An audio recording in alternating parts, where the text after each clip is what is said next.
నాకు రుణమాఫీ కాలేదయ్యా, నాకు రుణమాఫీ కాలేదయ్యా, ఏం చేయమంటారు? ఒక రైతు ఆవేదన చూడండి. ఒక్క రైతు కాదు, కొన్ని వందల మంది రైతు బ్యాంకుల చుట్టూ తిరుగుతున్నారు.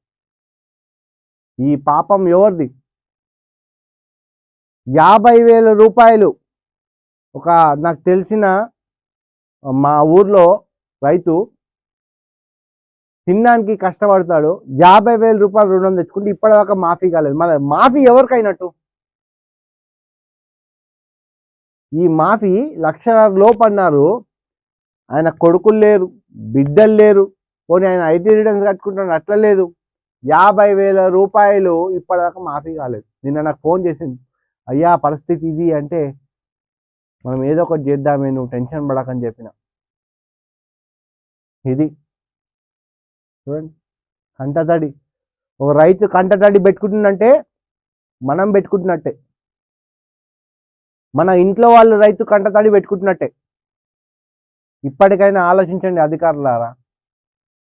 నీకు రుణమాఫీ కాదయ్యా, సర్కార్ మాఫీ వర్తించేదంటూ బ్యాంకర్లు ప్రజావాణిలో బోరున విలపిస్తున్న పేద రైతు ఏం చేస్తాడిగా? ఆయన ప్రజావాణిలో ఆర్డీలు పెట్టుకోక జిరాక్సులు, ఆ ప్రజావాణిలో జిరాక్సులు ఉంటాయి కదా, అవి పెట్టుకుంటే దాన్ని కూడా పైసలు ఖర్చే. మీరు చూడండి, ప్రజావాణి ఎక్కడైతే జరుగుతుందో దాని పక్కకే జిరాక్స్ సెంటర్ ఉంటుంది, వాడికో దందాది.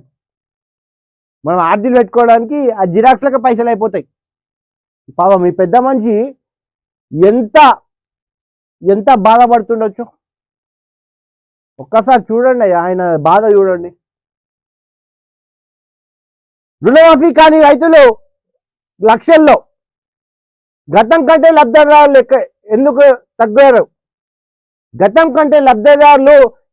తగ్గారు? కాంగ్రెస్ పై రైతులకు భ్రమలు తొలగాలి. పాస్బుక్ లో ఉన్న వర్తింపని రుణమాఫీ చర్చకు సిద్ధమా? నిరంజన్ సవాల్.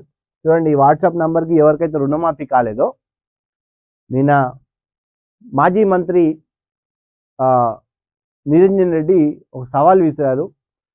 1,00,000 లోపు కూడా ఎవరికి ఇక్కడ రైతు రుణమాఫీ కాలేదు, మళ్ళీ ఎవరికి అయింది అన్నట్టు చర్చకు సిద్ధం అన్నట్టు కూడా చెప్తా ఉన్నాడు. నా దగ్గర అన్ని ఆధారాలు ఉన్నాయి, నేను ఖచ్చితంగా అవన్నీ చూపిస్తాను మీకు అని చెప్పాడు. సో అట్లనే ఒక టోల్ ఫ్రీ నెంబర్ ఇచ్చారు, ఎవరికైతే బాధితులు ఈ రుణమాఫీ కాలేదో వాళ్ళందరూ కూడా ఈ వాట్సాప్ నెంబర్కి చేయాలని. 8374852619. మళ్ళొకసారి రిపీట్ చేస్తాను, రుణమాఫీ రైతులకు ఎవరికైతే రుణమాఫీ కాలేదో మంత్రి నిరంజన్ రెడ్డికి ఫోన్ చేయండి, వాట్సాప్ చేయండి, తను సహాయం చేస్తానని కూడా నిన్న చెప్పారు. 8374852619.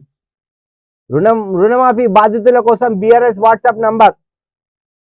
తెలంగాణ భవన్లో ప్రత్యేక సెల్ ఏర్పాటు, రైతులు రుణాలు వివరాలు పంపించాలంటూ సూచన. 5 గంటల్లోనే 15,000 పైగా ఆర్జీలు. ఏమో చేస్తారు మళ్ళా రాకపోతే. చూడండి, 5 గంటల్లోనే 15,000 ఆర్జీలట. అది ఉంది పరిస్థితి, ఏం చేస్తాం.